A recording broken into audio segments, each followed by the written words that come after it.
அன்பு நண்பர்கள் அனைவருக்கும் வணக்கம். வாழ்க வையகம், வாழ்க வளமுடன். எல்லா புகழும் ஆண்டாளுக்கே. நரசிம்மன் திருவடிகளே சரணம். ஸ்ரீமதி விஷ்ணு சித்தாரிய மனோநந்தனை ஹெதவே நந்தநந்தன சுந்தரி கோதாய நித்தியமங்கலம். தென்னாட்டுடைய சிவனை போற்றி, எந்நாட்டுக்கும் இறைவா போற்றி. நீங்கள் அனைவரும் வாழும் கலை நிபுணராக வேண்டுமா? அதுதான் இன்றைக்கி தலைப்பு. நேரடியாக தலைப்புக்குள்ளே போயிடலாம்.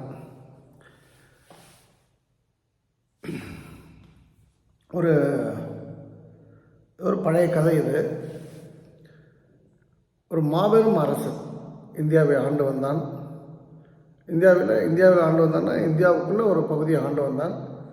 அவனுக்கு ஒரு நேரத்தில் ஒரு வாழ்க்கையில் பெரிய பிடிப்பு இல்லை.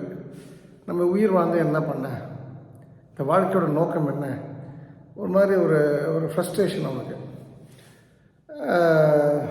ஒரு மன அழற்சி. சரி, நம்ம எல்லாமே இருக்குது, ஆனால் நிம்மதி இல்லை. எல்லாமே இருக்குது, ஆனால் ஒரு சாட்டிஸ்ஃபேக்ஷன் இல்லை லைஃப்பில். நம்ம இனிமேல் வாழக்கூடாது, இதுதான் வாழ்க்கை அப்படின்னு சொல்லி முடிவெடுத்துட்டு அவனையும் அவனுடைய தேர் எடுத்துக்கிட்டு ரொம்ப வேகமாக போயிட்டுருக்கான் இமயமலை நோக்கி. எதுக்குன்னா, இமயமலைக்கு கீழே போய் அங்கே தேரை நிறுத்திட்டு இமயமலையில் ஏதோ ஒரு உயரமான குன்றின் மேலே ஏறி குதித்து செத்து போயிடணும்னு முடிவு பண்ணிட்டான். இது இந்த கதை வாழும் கலை நிபுணராக ஆசைப்படுறவங்களுக்கும் இது உதவிகரமாக இருக்கும். நான் சொல்லக்கூடிய வாழும் கலை என்பது பெங்களூரில் ஸ்ரீ ரவிசங்கர்ஜி சொல்லிக் கொடுக்கக்கூடிய விஷயம் அல்ல. இது சாதாரண நம்மை போன்ற சாமானியர்களுக்கான வாழுங்கலை. சாமானியர்கள் வாழுங்கலை நிபுணராக ஆக வேண்டும் என்றாலும், இந்த உலகத்தில் யாரெல்லாம் தற்கொலை பண்ணணும்னு நினைக்கிறாங்களோ அவங்களுக்காக தான் இந்த விஷயம். அப்போது அந்த அரசன் அது போல் வேகமாக போய் கொண்டிருந்தபோது ஒரு திடீர்னு ஒரு 1000 வாட்ஸ் பல்பு எரிஞ்சால் அப்படி இருக்கும். அது போல் ஒரு பிரகாசம் ஒரு இடத்துலேருந்து வருது. கொஞ்சம் தேரை மெதுவாக செலுத்துகிறான். அந்த ஒளி இவன்கிட்ட வர இவன் அதுக்கிட்ட போக பார்த்தா அது ஒரு மரத்துக்கு கீழே இருந்து வருது. என்னடான்னு பார்த்தா மரத்துக்கு கீழே என்ன எப்படி ஒளி வருதுன்னு பார்த்தா அங்கே ஒரு பயங்கர தேஜஸோட கண்ணை மூடி உட்காந்துருக்கார். இவனுக்கு ஒரே ஆச்சரியமாக போயிடுது. சரி, நம்ம சாவுதானே போகிறோம், இவரை போய் பார்த்துட்டு சாவோம் அப்படின்னு சொன்ன உடனே அப்படின்னு அவனுக்குள்ளே முடிவு எடுத்துக்கிறான். அப்புறம் தேரை ஒரு ஓரமாக நிறுத்திட்டு அந்த யார் ஒளிப்பழம்பாக இருந்தாங்களோ அங்கே போய் நிற்கிறான். அவர் கொஞ்ச நேரத்தில் கண்ணை விழுத்த பிறகு என்ன வேணும் அப்படின்னு கேட்குறாரு. தானது ஒரு அரசன் சொன்னோன்னே, இங்கே எனக்கு உனக்கு கொடுக்க நாற்காலிலாம் இல்லை, அங்கே இருக்கக்கூடிய 2 பெரிய கல்லை ஒன்று மேலே ஒன்று வச்சு எனக்கு சமமாக உட்கார அப்படின்னு சொல்லுவார். இல்லை நான் நிற்கிறேன்னு, இல்லை நீ உட்காரன்னு சொல்லுவார். நீ உட்காந்தா தான் பேச முடியும் அரசு அப்படின்னு சொல்லிட்டு உடனே அதே போல் ஒரு கல் மேலே அவரை உட்கார வைத்த பிறகு அந்த மகாபுருஷர், அந்த பழம்பாக இருந்த அவர் கேள்வி கேட்பார். நீங்கள் யார், என்ன, கொஞ்சம் தெளிவாக மறுபடியும் சொல்ல முடியுமான்னு உடனே, நான் இது போல் இந்த நாட்டுடைய அரசன், என்னுடைய நாட்டு மக்கள் ரொம்ப நல்லவங்க, ஆனால் எனக்கு கடந்த சில வருடங்களாக மகிழ்ச்சி இல்லை, எனக்கு கடந்த சில வருடங்களாக நிம்மதி இல்லை, கடந்த சில வருடங்களாக வாழ்க்கையின் மேலே ஒரு வெறுப்பு ஏற்பட்டது, அதனால தான் நான் தற்கொலை பண்ணுறதுக்காக போயிட்டுருக்கேன். சரி, தற்கொலை பண்ண போகிறவன் எதுக்கு இப்போ இங்கே நின்று அப்படின்னு சொல்லி அவர் கேட்பார். உங்களை பார்த்த உடனே உங்களுடைய முகத்துடைய பொலிவு, தேஜஸ் என்னை அறியாமலே அதை உங்கள்கிட்ட நிறுத்தியிருக்கேன். அதுதான் உங்கள்கிட்ட ஏதாவது பேசிட்டு போகலாம் தான் அப்படின்னு சொல்லி அவர் சொல்வார். அந்த அரசன் அவன் ஒவ்வொரு முறையும் பேசும்போதும் அந்த முனிவர் அவன் காலையை பார்த்துட்டு இருப்பார், அரசனுடைய காலை. அரசனுக்கு ஒரு கெட்ட பழக்கம் உண்டு. அவன் பிறவிலேயே உட்காந்தா காலை ஆட்டிக்கிட்டே இருப்பான், அப்படியே ஆட்டிக்கிட்டே இருப்பான். அது உங்களுக்கெல்லாம் தெரியும் இல்லையா, மனிதர்களுக்கு மிக சிறந்த பழக்கம் காலாட்டுறது. அப்போ அதுபோல் அரசன் ஆட்டிகிட்டு இருக்கா. இவர் அதை பார்க்குறாரு. அரசனுக்கு சட்டுன்னு தன்னோட தப்பு தன் தப்பை உணர்கின்றான். ஐயோ பெரியவங்க முன்னாடி இந்த மாதிரி காலை ஆட்டக்கூடாதுன்னு அம்மா அப்பா சொல்லுவாங்களே, இது என்ன கெட்ட பழக்கம்னு சொல்லிட்டு அப்படின்னு ஒன்று டக்குன்னு காலை ஆட்டத்தை நிறுத்திடுவார். உடனே அந்த முனிவர் கேட்பார், எல்லாமே பேசிட்டு, உனக்கு அந்த காலாட்டுற பழக்கம் எப்போ திறந்து அப்படின்னு கேட்பார். உடனே அவர் சொல்லுவார், அரசன், எனக்கு பிறவிலிருந்து இந்த காலாட்ட பழக்கம் உண்டு, எனக்கு நினைவு தெரிஞ்ச நாளில் இருந்து இங்கே உட்காந்தாலும் காலாட்டிகிட்டு இருப்பேன் அப்படின்னு சொல்லிட்டேன். அப்படியா, ரொம்ப ஆச்சரியமாக இருக்கேன், அப்புறம் எப்படி இப்போ நிறுத்தினேன்? நீங்கள் உத்து பார்த்தீங்க, எனக்கு ஒரு மாதிரி சங்கடமாக இருந்தது, நிறுத்திட்டேன். அப்போ அந்த முனிவர் சொல்லுவார், ரொம்ப அற்புதமான விஷயத்தை சொல்லுவார். இது என்னென்னா,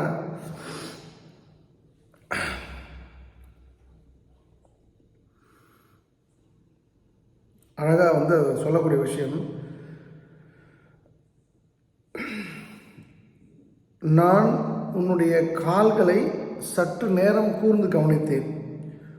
உன் நீண்ட நாள் பழக்கத்தையே நீ அதனால் நிறுத்தி விட்டாய் என்று நீ சொல்கிற. இனிமேல் நீ உன்னை கவனி. இப்போ நான் பார்த்தேன், நீ நிறுத்திட்ட, உன் காலை ஆட்டுறதை பார்த்தேன், நீ ஆடிட்டே இருந்த, உடனே நிறுத்திட்ட. இனிமேல் நீ உன்னை கவனி. எதையெல்லாம் நிறுத்த வேண்டும் என்று நினைக்கின்றாயோ அது உனக்கே பின்னால் தெரிய வரும். இப்போ ஒரு முனிவர் வெளியிலேருந்து, ஒரு மகாபுருஷர் சத்புருஷர் வெளியிலேருந்து அவரை பார்க்குறாரு, காலாட்டத்தை நிறுத்துறாரு. அதே அந்த சத்புருஷர் என்ன சொல்கிறாருன்னா, நான் பார்த்தனால நீ நிறுத்தினேன், வெளியிலேருந்து பார்க்குறேன், நீ உள்ளேருந்து பாரு, உன்னை நீ பாரு, உனக்கு எதெல்லாம் நிறுத்தணுமோ, எதெல்லாம் தேவையில்லாத விஷயங்களோ, எதெல்லாம் குழப்பமோ, எதெல்லாம் மகிழ்ச்சியின்மையோ, எதெல்லாம் உனக்கு ஒரு வரட்டுத்தன்மை கொடுக்குதோ அதெல்லாம் உன்னை விட்டு போகும். அது உனக்கே தெரியும் அது எதனால் வந்தது அப்படின்னு சொல்லிட்டு. உடனே மன்னன் இருண்ட மனசில் ஒரு ஒலிக்கீற்று தெரிய தொடங்கியது. மன்னன் அவர் காலில் விழுந்து மன்னிப்பு கேட்டு தன்னுடைய தேரை திருப்பி கொண்டு அந்த நாட்டுக்கே போகிறான். அப்போ மன்னன் இந்த விஷயத்தில் தன்னைத்தானே கவனித்தலே வாழும் கலை என்பதை அறிந்து கொண்டான். வாழும் கலை என்பதுனா நமக்கு நாமே கவனிப்பது தான், தன்னைத்தானே கவனித்துக் கொள்வது தான். இப்போ நீங்கள் வாழும் கலை நிபுணராகணும்னா நான் என்ன இந்த இடத்துல சொல்கிறேன்னா, உங்களை நீங்கள் கவனியுங்கள். இப்போ கூட ஒரு சிஸ்டர் ஒருத்தவங்க போட்டிருந்தாங்க கமெண்ட்டு, என்ன போட்டிருந்தாங்க, சிஸ்டரை ஆனால் பெண்ணான்னு தெரியல, நீங்கள் கருப்பு பட்டன் போட்டிருந்தீங்க அப்படின்னு சொல்லிட்டு. என்னோடது பிராண்டட் ஷர்ட்டு. சில ஷர்ட்டில் கிறுக்குத்தனமாக ஏதாவது பட்டன் வைப்பாங்க, கருப்பு கலரில் தச்சுருப்பாங்க. அது அந்த டிசைன். அது நீங்கள் அதை கவனிக்கலை, நான் சொல்லணும் என்ன வேணால் சொல்லுவேன், ஆனால் மக்கள் என்னை புரிஞ்சிக்க மாட்டாங்கன்னு ஏதோ போட்டிருந்தாங்க. நீங்கள் எதுக்கு இந்த நொடி வாழணும்னு சொல்கிறீங்க? அதில் ஒரு கேள்வி, எல்லாருமே எதுக்கு ப்ரூவ் பண்ணணும், ஏன் ஷார்ப்பாக இருக்கணும் ப்ரூவ் பண்ணணும் அப்படின்னு சொல்லிட்டு. நீங்கள் தற்கொலை தான் உங்களுக்கு ஆசை அப்படின்னா நீங்கள் எப்படி வேணால் இருந்துங்க. நீங்கள் ஒரு 1000 பேரோட தற்கொலையை தவிர்க்கணும், நீங்கள் ஒரு சிறந்த வாழ்க்கையை வாழணும்னு ஆசைப்பட்டீங்கன்னா அப்போது நீங்கள் உங்களை கவனித்தால் தான் முடியும், நீங்கள் உங்களை அறிந்தால் தான் முடியும். இன்ஃபேக்ட் நான் ஒரு ரொம்ப பெரிய விஷயம் ஒன்று ஒரு நண்பர் கூட பேசிட்டு இருந்தபோது கண்டுபிடித்த விஷயம், உன்னை விட புத்திசாலிகளையும், உன்னை விட அறிவாளிகளையும், உன்னை விட பாசிட்டிவான ஆட்களுடைய நம்பரை மட்டும் உன்னை ஃபோனில் ஸ்டோர் பண்ணு. புலம்புறவங்க நம்பர் வேண்டாம், பொறாமப்படுறவங்க நம்பர் வேண்டாம், புறம் பேசுகிறவங்க நம்பர் வேண்டாம், என்ன சொல்கிறது, சோம்பேறிகள் நம்பர் வேண்டாம், டைமை வேஸ்ட் பண்ணுறவங்க நம்பர் வேண்டாம் அப்படின்னு சொல்லிட்டு. அது ஒரு மிகப்பெரிய ஒரு விஷயத்தை அசால்ட்டாக என்ற ஒரு முறை சொன்னார் அவர். அப்போது இந்த இடத்துல வாழும் கலை என்பது யாரும் ஒரு குரு நமக்கு சொல்லிக் கொடுப்பதல்ல. நாம் நமக்கான வாழ்க்கையை சீரமைத்து ஆக சிறந்த வாழ்க்கையை நம்ம முன்னெடுக்கணும் அப்படின்னு சொன்னால் நம்மை அறிந்தால் மட்டும்தான் அது சாத்தியப்படும். நம்ம ஒரு விஷயத்தை அடையணும் போது நம்ம மனசுக்குள்ளே ஐயோ என்னால் முடியாது, நான் சாதாரண ஒரு ஆசாரி விட்டு ஆள், நான் சாதாரண ஒரு தாழ்த்தப்பட்டவன், என்னால் எப்படி இதை சாதிக்க முடியும், நான் ஒரு ஒரு ஐயங்கார், என்னால் அந்த வேலைலாம் பண்ண முடியாது, அது எனக்கு உடல் பலம் இல்லை, இது போல் எந்த கான்செப்டும் கிடையாது. இந்த பேரியர்ஸ்ன்னு சொல்லுவாங்க, இதெல்லாம் அடித்து உடைச்சிருங்க. நீங்கள் இதெல்லாம் அடித்து உடைக்கணும்னா உங்களுக்குள்ள இருக்கக்கூடிய அந்த நெகட்டிவிட்டியை கில் பண்ணிவிட்டு உங்களை நீங்கள் செய்கின்ற வேலையை அந்த நொடி உணர்ந்து அந்த நொடி அதை உள்வாங்கி அந்த நொடி வாழ்ந்தீங்கன்னா உங்களை நீங்கள் அறிய முடியும். அறிந்தால் என்ன நடக்கும்? இந்த உலகம் உனக்கு வசப்படும். உலகத்திற்கு உன்னை ரொம்ப பிடிக்கும். உன்னை பிடிக்காதவங்களே இந்த உலகத்தில் யாருமே இருக்க முடியாது என்பதுதான் என்னுடைய தாழ்மையான கருத்து. நீங்கள் உதாரணத்துக்கு நான் சொல்கிறேன், திருச்செங்கோட்டில் அன்னதானம் பண்ணுறோம். திமுக அதிமுக டெக்னிக்கலாக பார்த்தீங்கன்னா இன்றைக்கி எல்லாம் மாமன் மச்சான் ஒன்றுக்குள்ளே எல்லாம் ஒன்றா தண்ணிக்கிறாங்க, ஒன்றா சுற்றிட்டு இருக்காங்க. அதெல்லாம் ஒரு விஷயம். டெக்னிக்கலாக பார்த்தா அவங்க எதிரிகள். இன்றைக்கி எலெக்ஷன் தான் திமுக அதிமுக தான். பிஜேபி வர்சஸ் காங்கிரஸ் இது எந்த காலத்தையும் வரப்போகல. அப்போது திருச்செங்கோட்டில் அன்னதானம் பண்ணுறோம். திமுகவோட நகராட்சி தலைவர் வராங்க, அதிமுகவோட மகளிர் அணி தலைவர் வராங்க, மகளிர் அணி செயலர் வராங்க, நகர செயலர் வராங்க, அதே போல் நகர தலைவர் வராங்க, கொங்கு தேசிய கட்சியிலேருந்து வராங்க. கொங்கு தேசிய கட்சி ஏடிஎம்கே கூட்டணி கிடையாது. ஆர்எஸ்எஸ்லேருந்து வந்தாங்க, விபாக் பிரச்சாரக்கு வந்தார். காங்கிரஸ்லேருந்து ஒருத்தவங்க வந்தாங்க, நான் பார்க்குறேன். அதே போல் மாற்று சிந்தனைகள் பாமகலேருந்து வந்தாங்க, நான் எனக்கு தெரியும் அவங்க பாமகன்ட்டு. விடுதலை சிறுத்தைகள்லேருந்து ஒரு 4-5 தம்பிகள் வந்தாங்க. சீமான் கட்சியிலேருந்து ஒருத்தர் வந்தார். அப்போ நீங்கள் பலதரப்பட்ட ஆட்களில் யாரும் சோத்துக்கு வரல. உங்களால் ஒன்றிணைக்க முடியும் அப்படின்னு சொன்னால் அதுக்கு ஒரே ஒரு விஷயம், உங்களை நீங்கள் உணர்ந்தால் எல்லாத்தையும் நீங்கள் ஈர்க்க முடியும், எல்லாத்தையும் அட்ராக்ட் பண்ண முடியும், எல்லாத்தையும் உங்களை நோக்கி குவிக்க முடியும். அப்போ நாம் இனிமேல் இந்த நொடியிலிருந்து தற்கொலை எண்ணம் இருந்ததுன்னா உங்களை நீங்கள் சரியாக புரிஞ்சுக்கலாம். இருக்கும் உங்களுக்குள்ள ஒரு மகா புருஷர் ஒளிஞ்சிருக்கான்ற உண்மை உங்களுக்கு புரியும் போது தற்கொலை எண்ணம் தவிடுபடி ஆகிவிடும். நம்பர் 2, நீங்கள் ஒரு இந்த பூமியிலே மிக சிறந்த வாழுங்கலை நிபுணராக ஸ்ரீ ரவிசங்கர்ஜி தான் அந்த வாழுங்கலை அப்படின்ற ஒரு அமைப்பை உருவாக்குனார். அவரை விட நீங்கள் உலக புகழ் பெறணும் அப்படின்னு சொன்னால் நமக்கு ஒன்றும் அவரை போல் 190 நாடுகளில் கிளை இருக்கணும் அவசியம் இல்லை. நம்ம கூட இருக்கக்கூடிய ஒரு 10 பேர் 20 பேருக்கு நாம் ஒரு நம்மை அறிந்த ஒரு மனிதனாக அவங்களுக்கு அது தெரிய வரும். முதல்ல நாம் புரிஞ்சுக்கிட்டோம்னாலே அது அடுத்தவங்களுக்கு ஆட்டோமேட்டிக்காக புரிய வரும். அப்படின்னு ஒரு 20 பேருக்கு தெரிஞ்சாலே நீங்கள் ஜெயிச்சிட்டிங்கன்னு அர்த்தம். 10 பேர் ஒருத்தனுக்கு தெரிஞ்சால் கூட நீங்கள் ஜெயிச்சிங்கன்னு அர்த்தம். ஸோ அது ரொம்ப சிம்பிள். அதுக்கு பெரிய இந்த ட்ரெஸ்ஸு போடணும், ருத்ராட்சம் போடணும், காவி போடணும், அதெல்லாம் ஒன்றும் கிடையாது. நீங்கள் இந்த நொடி வாழப்பழங்கள், நீங்கள் மிக சிறந்த வாழுங்கள் நிபுணராக மாறிவிடுவீர்கள். அதுக்கு அன்பான அட்வான்ஸ் வாழ்த்துக்கள். இன்றைக்கி நம்ம பார்க்க வேண்டிய ஜென்ரலான விஷயங்கள். 1,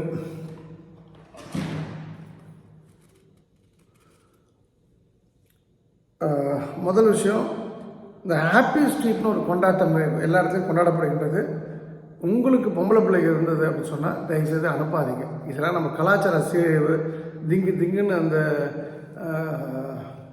பேய் ஆடின மாதிரி நல்லா இல்லை. இதெல்லாம் நம்ம தமிழ்நாட்டுக்கு இது வேண்டாம்.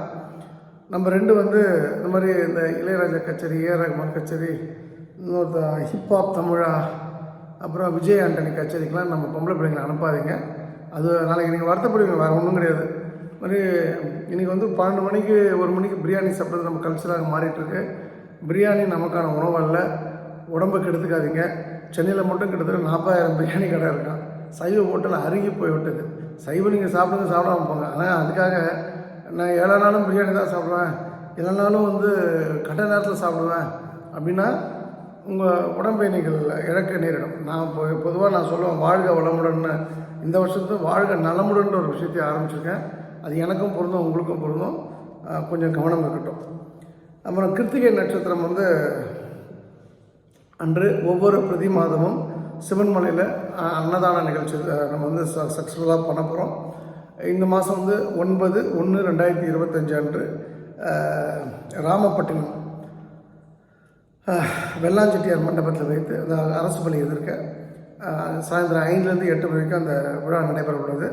அது நண்பர் சிவசாமி அவர்கள் தலைமையிலையும் எங்கள் டீமில் சண்முகவேல் சார் மற்றும் சுகந்தி அவங்களுடைய சப்போர்ட்டாலையும் நடைபெற உள்ளது. ஸோ தயவுசெய்து நீங்கள் வாங்க. அதுக்கப்புறம் நானும் என்னையும் பள்ளியறை பூஜை பார்க்குறாங்க. எனக்கு சிவன்மலை பள்ளியறை பூஜை ரொம்ப பிடிக்கும். நான் ஒரு 8-9 வருஷத்துக்கு முன்னாடி இதை பற்றி நான் டிவியில் பேசியிருக்கேன். ஸோ பள்ளியறை பூஜையும் பார்த்துட்டு அதுக்கப்புறம் நண்பர்களோட அப்படியே அடுத்த கட்டம் பயணப்படணும். நேற்று ஒரு தவறுதலாக ஒரு தகவல் சொல்லிட்டேன். திருச்செங்கோடு சதய நட்சத்திரம் தான். அது ஏதோ ஒரு ப்ரெஷரில் தவறு பண்ணிட்டேன், மன்னிச்சுங்க. திருச்செங்கோடு ஒவ்வொரு சதய நட்சத்திரம் அன்றும் அன்னதானம் வழங்கப்படும். அது உண்மையான பக்தர்களுக்கு கொடுக்கறதுக்கான முன்னேற்பாடுகளை நாங்கள் அடுத்த முறை எடுத்து விடுவோம். திருமிச்சூர் லலிதாம்பிகை கோயிலுக்கு நீங்கள் வந்து அந்த வெள்ளி தேருக்கு வெள்ளி கொடுக்கணுன்னா அதுக்கான நம்பர் 7200 569 569 7200569569. ஓகே. ரெண்டாவது வந்து இன்றைக்கி நம்ம இதுக்கு அடுத்ததாக நம்ம ஒரு முக்கியமான ஒரு டாபிக் நம்ம பார்க்கணும். அது என்னென்னா,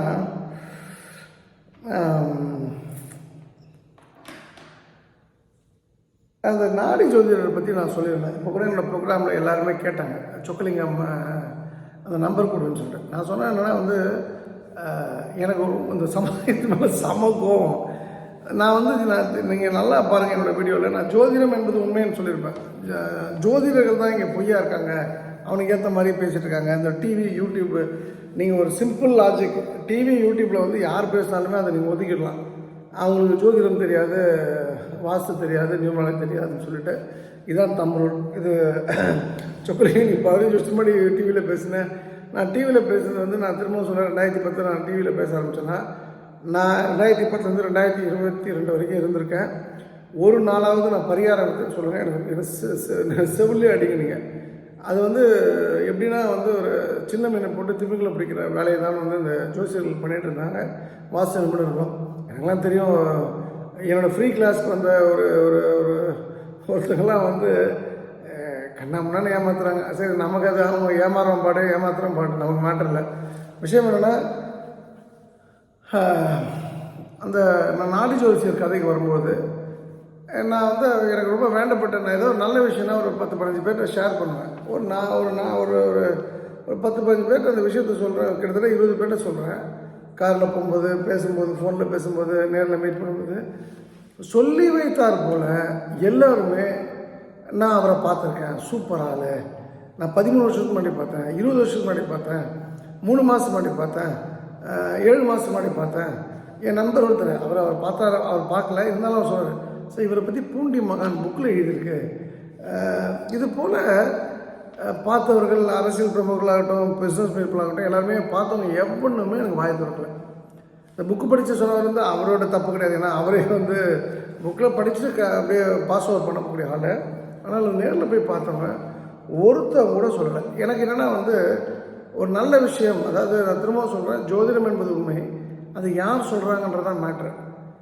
பொதுவாக இந்த சீர்காழி வைத்தீஸ்வரர் கோயில் பக்கத்தில் நாடி ஜோசியம் பார்க்குறோங்க அப்படின்னா, முதல்ல நெடிலா, குடிலா, சோவா, பியா அப்படின்னு ஒரு 100 கேள்வி கேட்டதுக்கப்புறம் 7 கிடைக்கல, 7 கிடைக்குதுன்னு சொல்லிட்டு பரிகார காண்டம்னா அவங்கக்கிட்ட பணம் கொடுத்து பண்ண சொல்லுவாங்க. அவங்க ஒரு ஆள் லிங்க் வச்சுருக்காங்க. எனக்கு என்ன ரொம்ப ஒரு ஜோதிடர்கிட்ட வந்து எந்த ஜோதிடர் நான் வந்து ரொம்ப ரெஸ்பெக்ட் பண்ணுவேன்னா, பரிகாரம்னு சொல்லி அவன் பணம் வாங்காமல் அவன் 500 ரூபா ஃபீஸ் வாங்குறானா, அந்த 500 ரூபாய்க்கு அவன் வேலை பார்த்தா போதும்.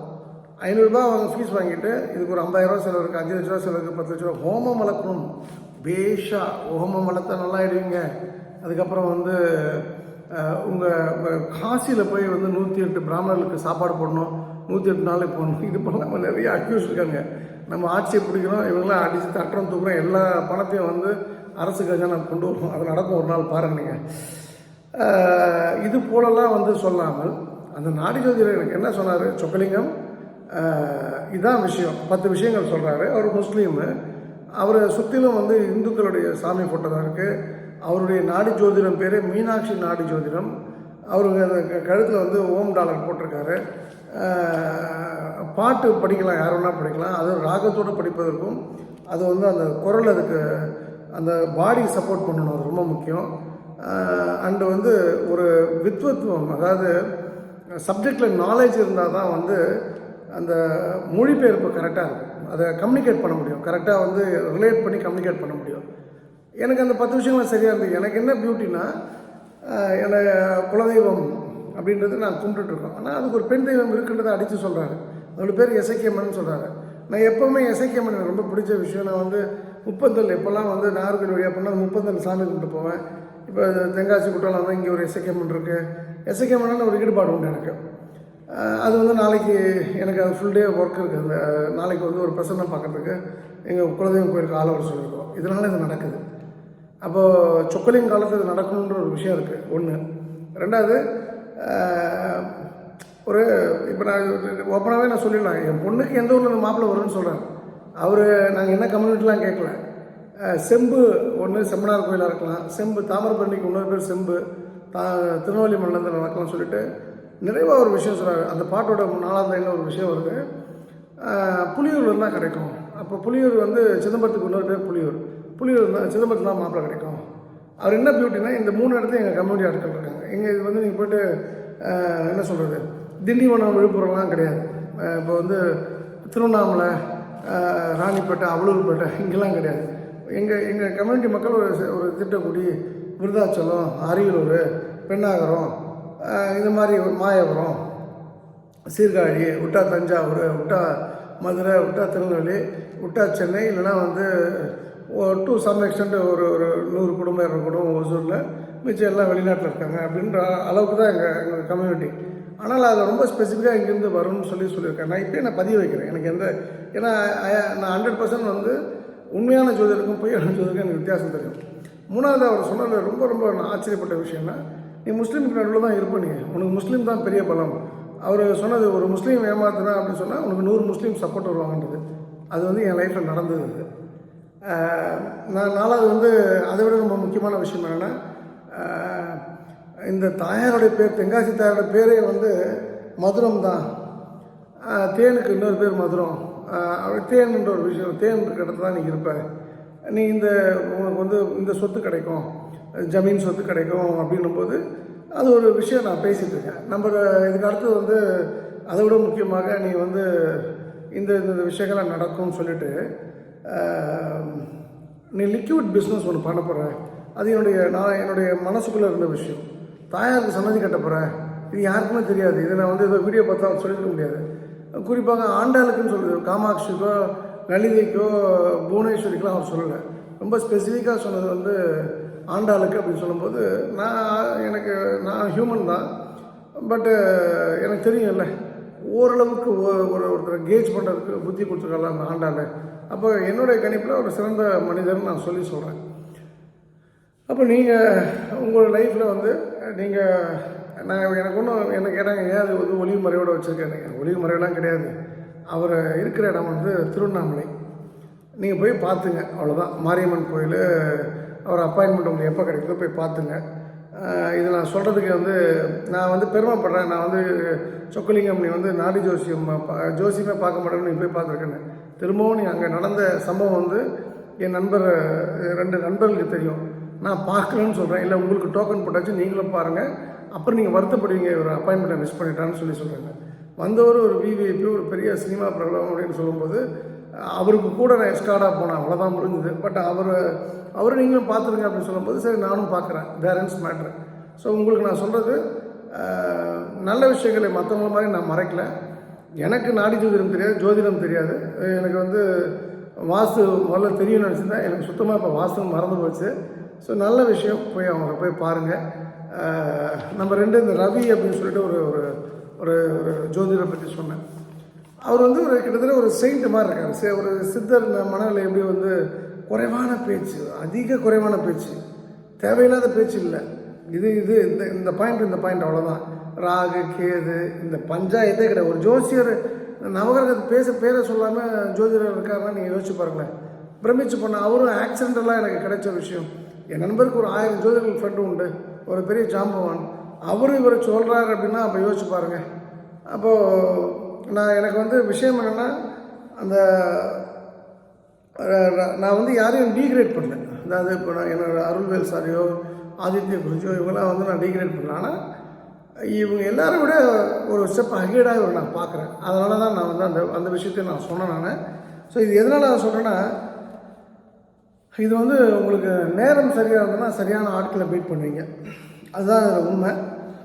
இன்ஃபேக்ட் வந்து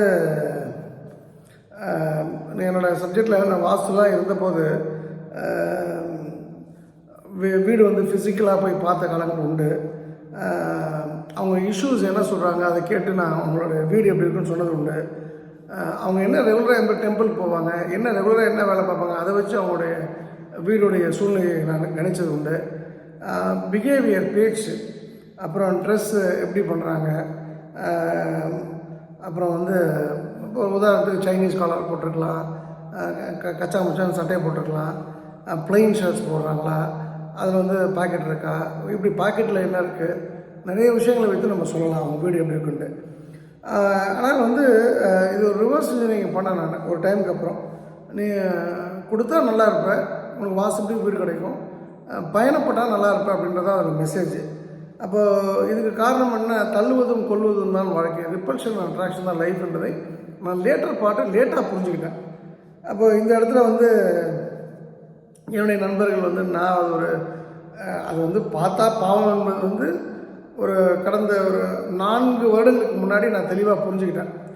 நான் ஸ்லோவாக என்னுடைய எக்ஸிட் பிளான் பண்ணிட்டேன். நான் என்னுடைய படிப்பில் என் நண்பர்கள் ரொம்ப க்ளோசஸ்ட் ஃப்ரெண்டு யாரையும் ஜோதிடம் பார்க்காதீங்க, அது வேண்டாம், வாஸ்து தயவுசெய்து வேணாம், அது பயங்கர நெகட்டிவ் கர்மா சம்மந்தப்பட்டது அப்படின்னு நான் சொல்லி நம்ம கேட்குறவங்கள வந்து நான் விலைக்கு கொண்டு போயிட்டேன். இப்போ எங்கள் பிச்சுமொழியெல்லாம் அதெல்லாம் கிடையாது, நான் பார்த்துக்கிறேன்னு சொல்லி ஆர்கியூ பண்ண முடியாது. நான் முந்திலாம் ஐயோ அப்படிலாம் பண்ணக்கூடாது, நீங்கள் கட்டாயம் நான் சொல்கிறத கேட்குன்னு சொல்லுவேன். சரி பட்டாதானே வந்து நீங்கள் பாருங்கள், யார்ட்டையும் ஆர்கியூமெண்ட்டே கிடையாது, என்னோட கருத்தை நான் சொல்லிட்டேன், ஏற்றுக்காது உங்கள் இஷ்டம். பட் ஆனால் எனக்கு என்ன வருத்தம்னா, ஒரு நல்ல மனிதர் ஒரு 4 மூலையில் போய் யானை சாணியை வச்சா உனக்கு அது உன்னுடைய நெகட்டிவான விஷயங்கள்லாம் தீர்ந்துடும் சொல்லி சொன்ன போதும், உனக்கு வீடு கிடைக்குமா, உன் வீட்டு குழந்தைய அந்த மண்ணை தின்னு அப்படின்னு சொன்ன போதும், அப்போ நான் புரிஞ்சுட்டு என்னென்னா, சொன்ன 2 பேர் மேலே தப்பு, எனக்கு கோவம் இல்லை. தின்னா பார்த்தீங்களா, அந்த சாணி போய் வச்சாங்க யானை சாணி 4 மூலையில், அந்த மண்ணை தின்னுக்காம பாருங்க ஆத்தா அப்பா பிள்ளைகள்லாம். அப்போ இந்த மக்களுக்கு நாம் தோதான ஆள் கிடையாது, நம்ம சப்ஜெக்ட் தோதான ஆள் கிடையாது. அதோட இந்த மெக்கார்த்தி தைராய்டு கிளினிக்ன்ற டாக்டர் சந்திரசேகர் வந்து ஒரு கிளினிக் வச்சுருந்தார். அவர் ஒரு நேரத்தில் இந்த கவர்மெண்ட் மேலே போகும், ஏன்னா நம்ம வந்து இந்த உப்பு யூஸ் பண்ணணும் இல்லையா, அயோடைஸ் சால்ட் நம்ம யூஸ் பண்ணக்கூடாது. இது அன்புமணி ராமதாஸ் வந்து ஹெல்த் மினிஸ்டர் இருந்தப்போ அவர் பண்ண பெரிய தப்பு. அது நார்த் ஈஸ்ட்டில் தான் அந்த அயோடைஸ் சால்ட் உப்பு யூஸ் பண்ணணும். நமக்கு வந்து இயற்கையாகவே நமக்கு வந்து நம்ம ஸ்டூடெண்ட்டாக இருக்கும், அதனால் வந்து அயோடின் டெஃபிஷியன்சி நமக்கு ரொம்ப ரொம்ப குறைவுன்ற கேஸே நமக்கு இல்லை. அப்படின்னும் போது அயோடின் தேவையில்லாத எதுக்கு மருந்து சாப்பிடணும், அதை கேட்கணுன்னா அவர் எல்லாத்தையும் டிஸ்ட்ராக்ட் பண்ணணும். அதே போல் நானும் ஆல்மோஸ்ட் என்னுடைய நாலேஜ் வந்து எனக்கு நாலேஜ் இருக்குன்னு எனக்கு இருக்கா அப்படின்னா, எனக்கு இருக்குன்றது நம்பிக்கை, மற்றவங்களுக்கு இல்லை சொக்கலிங்கெல்லாம் ஒன்றும் கிடையாதுன்னு நம்பிக்கை இருக்கலாம், டசன்ட் மேட்டர். நான் ஆல்மோஸ்ட் அதை டெஸ்ட்ராய் பண்ணுற போல தான் இருக்கேன். ஏன்னா வந்து இது போல் ஒரு விஷயம் உருவாயிடக்கூடாது, இது போல் என்ற எண்ணம் போய் இந்த மக்களுக்கு இது போல் நினைக்கக்கூடிய இப்போ என் ஃப்ரெண்டு அறிவுறு தம்பி அன்பு தம்பி தான் திருக்கோயில் சின்ன பையன், நான் ஜோசியர் ஒருத்தன் அந்த பையனோட சேர்ந்து இவன் சுற்றிட்டு இருந்தான். வந்து அவன் சுற்றுனதான் பிரச்சனை இல்லை, அவன் ஜோசியம் பார்க்கட்டும் இவன் வாஸ்து பார்க்கட்டும் எதாவது பண்ணிட்டு போட்டான். ஆனால் தொப்பூர் தற்காப்பும் கையை வந்து ஆட்டோமேட்டிக்காக உடனே பணம் கடன் அடைஞ்சிடணும். இவன் யாரும் போய் சொல்லியிருக்கான், எவனாலும் சொல்லட்டுமே, எப்படி தற்காக்கு போனால் கடன் அடையும், ஏன்னா யாராவது மூளையை கழட்டி வச்சு தான் எல்லாம் வந்து டிவி யூடியூப் பார்ப்பாங்க போடுறது எல்லா பயலும். இது அயோக்கியத்தனத்தின் உச்சக்கட்டம். இது வந்து வரம்பின்றி விளிம்பின்றி பெருமாள் நேசித்த ஆண்டாளை நீ நேசி, உனக்கு அதுக்கான மனமாற்றம் வரும், நீ இந்த இயேசு நம்பு, அல்லாஹ்னா அல்லாஹ் நம்பு, உனக்கு மனமாற்றம் வரும் அப்படின்ற சொல்லியிருக்கலாம். ஆனால் அதை விட்டுட்டு நீ போய் தொப்பூர் தர்கான்றது இஸ்லாமியில் ஏற்றுக்காத விஷயம். தர்கான்றது இஸ்லாத்துக்கு எதிரான ஒரு கான்செப்டு. அங்கே வந்து தனி மனிதர்கள் யாருமே கும்பிட்றது கிடையாது. அப்படின்னும் போது எப்படி தர்கா வந்து ஒரு பிளேஸ் இருக்கும், ஒரு இஸ்லாம், இது ஒரு தனி இஸ்லாத்தை ஏற்றுக்கொள்ளாத விஷயத்தை ஒரு பிற மதத்தினர் எப்படி ஏற்றுக்கொள்ள முடியும்? அப்போ அங்கே போகிறதே தவறு. இன்ஃபேக்ட் வந்து பயங்கரமான நெகட்டிவிட்டியான ஒரு ஏரியா வந்து தொப்பூர் ஏரியா. நீங்கள் பார்க்குற ஜஸ்ட் ஒரு மெசேஜ் 4 பேர் செத்து போயிட்டா, 6 வண்டி நீங்கள் இடிச்சதுன்னு. எப்பொழுதுமே ஆக்சிடெண்ட் அதிகமாக ஒரு 15,000 பேர் செத்து போன இடத்துல வந்து எப்படி பாசிட்டிவிட்டி இருக்கும்? முழுக்க நெகட்டிவான ஏரியா.